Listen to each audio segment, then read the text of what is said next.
Hello, ladies and gentlemen. If you don't know who I am, my name is Chuck. I make videos for NBA. All these videos, they get posted on this subreddit right here. I make updates with all the news that comes out throughout the day. You can ask me questions about the slate. Pretty much anything you need, I'll have this link down below. And if you ever need to get a hold of me privately, you can get a hold of me on Twitter right there. So let's look at my lineup from tonight, and then we'll hop into this slate pretty quickly, and then we'll get you guys out of here. So I made a painful swap tonight, a really painful swap that I am really upset about. Well, not upset about because I think it was the right swap. But I went from Terrence Mann, Norman Powell, and Anthony Davis to Davion Mitchell, Malik Monk, and Domantas Sabonis when De'Aaron Fox got ruled out. And I really think it was the right swap. I do. So I'm not too upset about it, but it's going to cost me a lot of money tonight. And yeah, nothing I can really do about it. So, yeah, it's painful. But yeah, if I kept those guys, I'd easily be in the cash right now. Pretty painful there. But if you're looking for more in-depth content, I'll have my Discord link down below where I give you guys, cores, player pools, private videos for every single slate. So yeah, that'll be linked down below. All right, let's get into the slate. So we're gonna go backwards today. I feel like changing things up. We're gonna go late game to the early game. So let's do that. All right, second at 8.6, gonna lead this team in usage. Not the best spot here going up against Phoenix, but I still think he's a good play at 8.6K. You don't have to go further back to notice that he was up above 9K. He's just had some down games of late. But in a competitive game, she'll play high 30s minutes. Their go-to guy. So yeah, only downside is I believe there are a decent amount of center plays on this slate. It's okay. Actually, never mind. So I think Sengun's a pretty good play at that price point. Jabari Smith, I'm not going to say no if you want to continue to play him at this price point. His rebounding numbers are way up of late. He's been a lot more aggressive on the offensive end as well. His minutes are really secure. So I still think Jabari Smith is firmly in play, even at 6.8K. I don't mind that at all. And a guy I like quite a bit as a bounce back candidate here is Fred VanVleet. I know he's been really bad, but if the ownership's going to be down at this price point, I'm going to play him, right? It's a minutes thing for me. He's generally a good point per minute guy, and in a close game, he's going to play close to 40 minutes. He just has to hit shot, man. So I do like Fred VanVleet quite a bit as a bounce back candidate here. Jalen Green, his minutes are up and down, more of a large field tournament only play for me that does have a ceiling when he's hitting his shots, but strictly large field tournament only for me. Amen, too pricey for me. Dylan Brooks has a ceiling if he's hitting his shots, but I have a feeling better value will open up. Whitmore will be in the rotation, but I'm not going to go there. All right, let's move on to Phoenix. So the important news to wait for here is Bradley Beal and Eric Gordon are both questionable. That's pretty important news. If they're both in, I don't love much here. It's going to downgrade KD. It's going to downgrade Booker. They would both be priced right. Bradley Beal himself, I would expect to be on the limit. It's a hamstring injury, so can't go there. It'll also hurt Nurkic, which I'll explain in a minute. And then it's going to hurt, Grayson Allen, Royce O'Neal, those types. So would be a pretty unappealing team in a tough matchup here up against Houston if they play. If they're both out there is some plays I do like here. And the first one being is Yusuf Nurkic at 6.6K. So with both those guys out, they like to close small usually with like Eric Gordon, Grayson Allen, Royce O'Neal, etc. With Bradley Beal out. So if Eric Gordon's out, I think they're going to have to kind of close here with Nurkic. I think he'd have to play over 30 minutes in the spot. So I do like Nurkic if those guys are out at that price point. Other guys that I think are solid, Royce O'Neal, his role's been pretty good, 4.8K. I think he's decent. Grayson Allen has a ceiling. And then Kevin Booker. Did I say Kevin Booker? Devin Booker and Kevin Durant are decent spend ups. And then I'll mention Bol. I mean, he's been in the rotation. He's been playing decent minutes. If you want to go there, I'm not going to say no either. He's a good point per minute guy. Continues to get those minutes. He's probably going to smash. So, yeah. Just thought I mentioned Bol. Moving on to OKC. Good spot here. I mean, SGA I think stands out as one of the better spend-ups on the slate. I really like SGA in the spot going up against the Spurs. Should be a fast-paced game. Spurs don't play a ton of defense either. Should play close to 40 minutes. He's stuffing the stat sheet. I think he's a really good spend-up here. Another guy that I really like here is Chet Holmgren. His minutes have been on an uptick of late. Before he was only playing around like 29, 30 minutes, but back-to-back games of 34, 33, 33, 32. So, yeah, if he's going to play low 30s minutes here going up against the Spurs, if you guys are into that, like, Wemby narrative, I think he's a solid play even at close to 8K. And I think Jalen Williams is decent at 7-2. He's taken a really big stride this year as the pretty much the number 2 right now. So he should play big minutes. I also think he is another decent option. So the top 3 guys here for OKC definitely look solid. Giddey at 5'4" should see low 20s minutes. I think he's okay, playable, good point per minute guy, but priced right. Lou Dort, kind of like, kind of similar to Dillon Brooks, playable, has a ceiling when he's hitting his shots. I do prefer Dort to Dillon Brooks, so if you were deciding between those 2 guys, I definitely do prefer Dort. I'm not going to play Hayward, not going to play Joe. So, yeah, let's move on to the Spurs. All right, 1B, so they're going to continue to, well, they're going to continue to play him over 30 minutes. Got 34 minutes up against Minnesota. I think they kind of needed his size out there. It was a competitive game as well. Okay spot here going up against OKC. I still think he's one of the better spend-ups. Him, SGA, Giannis, I think are my favorite spend-ups on this slate. DeJounte Murray up there as well. Should play over 30 minutes. He's just a usage monster. Probably going to get you a double-double. Going to get you a ton of blocks. Probably going to get you a steal. I still think he's a good option at 10.1K. Vassell has a ceiling at 7.1K. I would say he's priced right, even though he's had back-to-back really big games. Spurs are running a tighter rotation of late, too. So if you want to go to Vassell, that's fine. Don't love Sochan. I don't mind Keldon Johnson for value. He should play 30 minutes off the bench anyway. Got extended a bit last game. He is a ceiling good point per minute guy off the bench. So I think Keldon's a decent value at 4.9K. I don't know if I played like Champagny. Like Branham will be in the rotation. Chetty will be in the rotation. But don't think I'll be playing those guys. Moving on to the Warriors. Not a good matchup here. Probably my least favorite team to target on this slate. Steve Kerr's just running the absolute most troll rotation. Competitive game last game and no starter saw over 30 minutes. Just absolutely wild to me. I guess my favorite is probably going to be Draymond out of the mid-range guys or Podziemski. But Chris Paul coming back just adds another body into the rotation. Moses Moody, if he does start again, I think stands out as a very solid value at 3.8K. Not a terrible point per minute guy that should see over 20 minutes. So if he starts again, I do like him. Let's take a look at this rotation together. I believe I have it up. Where are the Warriors? Just a absolutely disgusting rotation Steve Kerr ran last game. But yeah, if Moody starts again, I do like him quite a bit for value. Kuminga, his price point's down. I don't mind that, I guess, but Kerr's just not going to give these main guys huge minutes. It's just tough. It's tough, especially with Chris Paul back. I believe GP2 had a big game last game. Yeah, but disgusting. I'd rather just play Moody.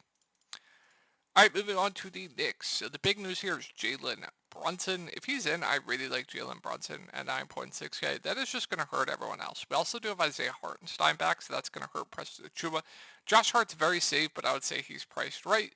And then Brunson, if he's in, Dante DiVincenzo is a bit overpriced. Miles McBride would be out of play. I don't think I go to much else here. If Brunson's out, then we can start considering these Knicks. Then I think Dante DiVincenzo is a very solid play at 7.5. Then I think Josh Hart's a pretty good play at 7.1. He just shot the ball horribly. Hart's my favorite outside of Brunson if Brunson does play. And then, like I said, if Brunson's out, I think Dante's a good play. Josh Hart's a good play. Precious is playable, but Hartenstein back could lose a bit of minutes. And then I really, really like Miles McBride at $5,000. He's going to have to play the entire game. He would be one of the best value plays on the slate. Burks didn't play much as I thought he would play, but he would be in play for tournaments. And then we'll keep an eye on Hartenstein. He'll be on a limit, but did get 27 minutes in on the 26th and then missed the last game on, I believe it was back-to-back, right? Yeah, it was. So keep an eye on Hartenstein. If they say he's going to, they're going to ramp up his minutes, then he'd be in play. But, yeah. All right, moving on to Atlanta. So Congo is going to continue to be out. I still think DeJounte Murray is a very, very good play, even at this price point. He's their go-to guy. Probably going to get you a double-double. He's stuffing the stat sheet in a competitive game. He's going to play 40 minutes.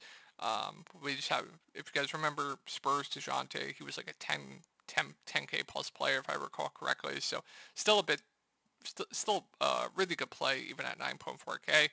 Jalen Johnson, I'm going to continue to say it. He is going to play a decent amount at the 5. They're going to close with him at the 5. I don't think the last Atlanta game is up on NBA Wowie, but Capella did reach, it's not up. Did reach 25 minutes. I know he's been on a limit of late, but if you give him similar minutes, I do like him at 5.3K. Hunter at 5'5", I think is getting to the price point to where he should be. Sadiq Bey at 5'6", going to play all the minutes he can handle. I actually don't mind him. I definitely do prefer him to Hunter. And then I still like Bog, even at 6'4". Going to be their second go-to guy outside of DeJounte Murray, and has an insane ceiling when he actually hits his shots. He's been shooting the ball very, very poorly of late. So yeah, good amount to like here in Atlanta. Let's move on to Brooklyn. Cam Thomas going to be out. I would assume Cam Johnson just remains in the starting lineup, and Ben Simmons is going to be back. He got hurt this game, I believe. One of these games he got hurt, but been involved in blowouts here. Ben Simmons, I would expect him to continue to be on the limit here, so probably low 20s minutes. I mean, he's playing now. The price point's down to 5.1K. You give him low 20s minutes at 5.1K, he could smash. So I actually don't mind Ben Simmons there. I do like Cam Johnson at 4.9K. Started last game as well. I would expect around 30 minutes from him. I think he's a decent value play. What else? Not going to play Schroeder at that price point. Probably coming off. Actually, Ben Simmons was in. What am I saying? He was available but came off the bench. Okay. Apologies for that. I thought Ben missed a game. 24, 26. 24, 20. Okay, he did. Okay. My apologies for that. Let's redo this. All right, so if Schroeder starts again at 5.2K, I do like him quite a bit at that price point. People got bailed by a blowout last game. Cam Johnson, like I did start last game. I think he's a decent value at 4.9K. What else? Lonnie got his minutes absolutely. I don't know. I thought he got trolled in the first half. Maybe he played blowout, but just a dart in large field tournaments. Dorian Finney-Smith at 3.9K should play low 20s minutes, reasonable value. And then I really like Mikal Bridges at this price point with no Cam Thomas. I think he's one of the better mid-range plays on the slate. And then Claxton in a really good spot. I like him quite a bit. And like I said, if they do start Dennis Schroeder, I really like him at 5.2K. If they start Ben Simmons, then I'm probably not going to play Schroeder, and then I'd be intrigued by Ben Simmons. I don't know if I go to the value here. I think Lonnie Walker is intriguing for GPPs, and Dorian Finney-Smith is fine. But they were playing, I believe they were playing like Wilson a decent amount. I believe Watford even got into the, Watford got into the game. Don't know what that was about. All right, moving on to Utah. Walker Kessler questionable if he's in. Collins, Kessler, they're going to kind of split the center position. No standouts there. If he's out, I think John Collins is a decent play just because I think he'll have to play a ton of minutes. His rates at the 5 are a lot better as well. Clarkson should play over 30 minutes off the bench. I like his ceiling. It's just not a good spot. Markkanen's fine. Sexton's priced right. And then, like I said, I like Collins if Kessler's out. The one guy I'm going to continue to like here is Keontae George, 5.7K. His minutes are the most secure. Him, Markkanen. He's just been shooting the ball really, really badly, stuffing the stat sheet. When he has a good shooting game, he is going to smash. So I still like Keontae George. And then Hendricks, he's been starting. Should play high 20s minutes of playable to solid value at that price point. All right, moving on to Orlando. Paolo is questionable. If he is in, I really like him going up against Utah at 8.4K. Franz would still be solid. And then Wendell Jr. should see low 20s minutes. I think he's a decent option at 5.4K. If Paolo's in, Suggs is still playable. I don't know if I get to the value here. Cole Anthony crushed in the blowout. He wasn't really playing that much before. He played the entire fourth. Marco Fultz will be in the rotation, came off the bench. I believe, what did they start last game? I believe they started without Paolo. Caleb Houston, Jalen Suggs, Franz Wagner, Wendell Jr., and Gary Harris. Gary Harris has been starting, should see low 20s minutes. Has a ceiling if he's hitting shots. He's 3.7K. It's fine for tournaments. I'm not going to play Caleb Houston. I'll let people chase that if Paolo's out. He's smashed, I want to say. No, okay. He's like 0.5 fantasy points per minute. I'm just not going to do it. Then if Paolo is out, I really like Franz. I think Wendell Jr. is solid. Jalen Suggs is a decent option at 5K. Marco Fultz is intriguing at 4K. I would expect around 20 minutes, good point per minute guy. So I don't mind Fultz there. He's probably my favorite bench piece out of these Orlando guys. And then Gary Harris is playable. All right, on to the last game of the night, or the first game of the night, sorry. Good matchup here. If everyone's going to fade Giannis because they're scared of the blowout, I'm just going to play Giannis, right? I know they played Charlotte like 5 times in the last couple of days, and it's been blowouts every single time because Charlotte's just so bad. But really good spot here. I think he stands out as probably the best spend up on the slate if you are playing for a competitive game here. So I really do like Giannis, especially if he's going to be low owned. I think Dame's solid as well. I think I'd rather just play Giannis. Guy I'm intrigued by here is Brook Lopez. It's because of the minutes. In close games, he's going to play close to 40 minutes. They just haven't been involved in close games of late. So I'm intrigued there by Brook Lopez just because he's going to play big minutes in a competitive game. Crowder, Connaughton, they're playable for value with Middleton out, but don't love much else here. Moving on to Charlotte. So LaMelo's going to be out. If you're playing for a close game, it might make some sense if you're playing Giannis to play like one of these Charlotte guys. But Miles Bridges, if this game stays competitive, is probably going to have a monster game. Price point's down as well. So I do like Miles for tournaments. I think he's an okay option. Too decent. Miller's fine, but I prefer Miles. And then you would think they would need Nick Richards out there a bit more going up against this Milwaukee team. Kind of like Brook Lopez. I'm kind of intrigued by Nick Richards at 5.5K. Center on the slate. It's fine. So, yeah, I think Nick Richards is an intriguing tournament play. And then Man, Mitchell they'll kind of split the point guard duties. They'll play alongside each other a bit as well. I think Man is a decent option. It's a really, really good spot for him as well. So I do like Man quite a bit at that price point. And then Mitchell is a viable value. And then Grant Williams, I mean, he's playable at 4.3K. And then Cody Martin's fine. So that's going to wrap it up for the slate. I hope you guys had a great night tonight. And I will catch y'all in the next video.